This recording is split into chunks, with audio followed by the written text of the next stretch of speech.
Hi there! Welcome to Docentes Digitales TV, the channel where learning English becomes simple, practical, and fun.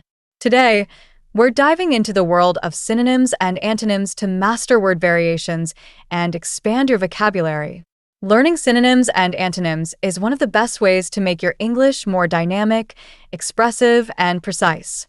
Words are powerful, and knowing multiple ways to say the same thing can transform how you communicate. For example, instead of saying happy, you could say joyful, content, or cheerful. These variations help you sound more fluent and natural. By the end of this video, you'll have some great tips and examples to take your vocabulary to the next level. Let's start with synonyms. A synonym is a word that has a similar meaning to another word. For example, big and large are synonyms. Learning synonyms allows you to choose the word that best fits the context.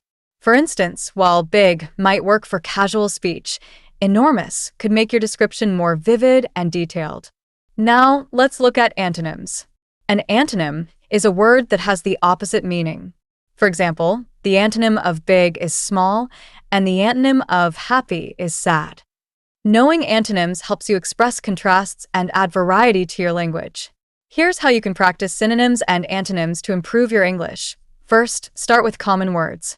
Take simple words you use every day like good and learn their synonyms such as great, excellent, or amazing. Then, learn their antonyms like bad, terrible, or awful. Second, use a thesaurus. A thesaurus is a tool that lists synonyms and antonyms for any word. For example, if you search for interesting, you'll find synonyms like fascinating, captivating, and engaging. Use these new words in sentences to make them part of your vocabulary. Third, practice with word pairs. Create flashcards with a word on one side and its synonyms and antonyms on the other. For example, front, happy back, synonyms, cheerful, content, joyful. Antonyms, sad, upset, unhappy. This helps you memorize and recall word variations quickly. Synonyms and antonyms are especially useful for improving writing and speaking. Instead of repeating the same word multiple times, you can use synonyms to make your language more engaging. For example, instead of saying the movie was good, you could say the movie was excellent. Here are some tips to make learning synonyms and antonyms more effective. Group similar words together. For example, learn all the synonyms for beautiful at once, like gorgeous, stunning, and elegant. Use them in context. Write sentences or short stories using the new words you've learned. This helps reinforce their meanings and how they're used. Challenge yourself to replace basic words with more advanced synonyms. For instance, instead of saying tired, try exhausted or weary. And most importantly, have fun exploring the richness of the English language.